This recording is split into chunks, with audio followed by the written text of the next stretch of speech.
Hi, I'm Louise May at Aurora Farm, and I'm going to talk about some of my favorite cheeses today, my goat milk cheese. I'm going to start with feta, because it takes the longest. Checking the temperature at 86 degrees Fahrenheit, which is conveniently a little bit less warm than the goat itself. Goat's body's temperature is 89 degrees, so if you're milking in the morning and coming in from the barn with your fresh milk, then it's pretty convenient to make your cheese right away. So it's a good temperature. I've got my mesophilic culture starter, and we're going to give you some links below where you can get it online. And I'm going to shake it on the top of my milk, and that's stage one. I've let that culture sit on the top of the milk for a little bit to reconstitute, just a couple of minutes, and now I'm stirring it in.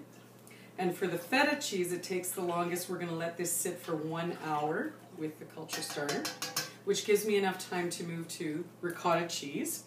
Ricotta is the easiest cheese. I call it the party cheese because it's very easy to make and it's very impressive to people. So we're going to turn on this little pot and get it heated up.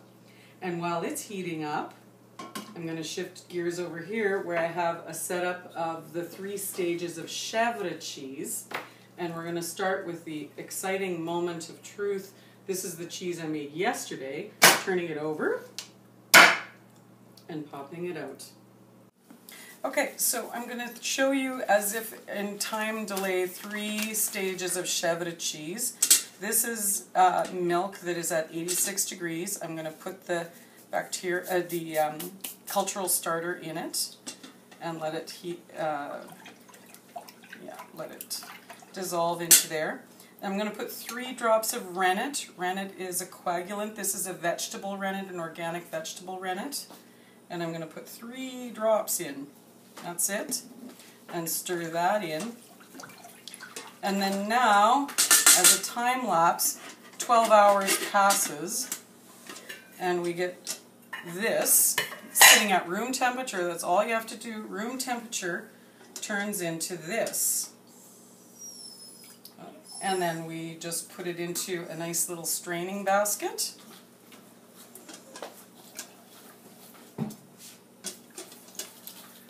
And just scooping that all out.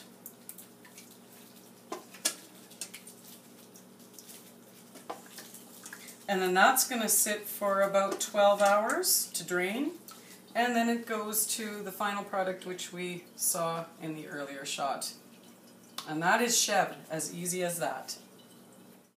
Okay, we're at the ricotta cheese, the stage of ricotta cheese, where if you can see, it's got a little bit of a skin on top, so not quite boiling, just pre-boiling. And we're going to take the apple cider vinegar is the best to use. You can use lemon juice also. But we're going to pour the apple cider vinegar in slowly, just enough to turn it. So if you've ever curdled milk by adding some vinegar or lemon juice, this is the process that we're doing right now. So you can see that it's just curdled. We're going to wait for it for another minute. Can you see that? Do you want to come in a little closer to see just the exact how it looks when it's curdling? And that's it. So we've got feta draining here. We've got a feta salting overnight. We've got still a little bit left of the ricotta.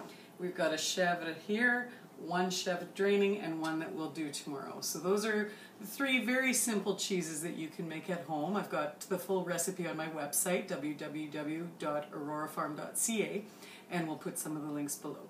Thanks for joining us.